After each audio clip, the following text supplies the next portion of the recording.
1997 оны 9-р сарын 19-нд Израиль улсын тагнуулын масал байгууллагын 6 нууц ажилтан Ингэртэй Канада улсын хуурамч паспорттай Ярдан улсын нийслэл Амманд хүрэлцэн ирсэн. Тэд мөнгө төгрөгтэй жуулчдын орох дуртай хотын төв байрлах 6 хоттой интерконтинентал жашт буудалд өрөө захиалсан байлаа.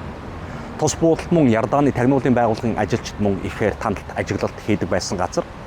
За Израилийн тагнуулын ажилчид маш нууц тусгай ажиллагаа хэрэгжүүлэхээр ирсэн байсан байна. За 1997 оны 9-р сарын 25-нд өглөөний 10 цаг 45 минутанд Палестины Хамас бүлэглэлийн удирдагч Халид Мишель өөрийн хүүхдүүд болон бие хамгаалагчдын хамтаар ажлын байранда ирсэн. За түүний ажлын байр энэхүү жашт буудалд байрладаг байлаа. За төв хаалгаар Халид Мишелийг орох гэх хооронд түүнтэй зөрөөд 2 хүн өөдөөс нь ирж байсан бөгөөд нэг нь мөнгөлөг зүйлээр Халидын чихэнд хатгаад хаалгаар гаран одсон.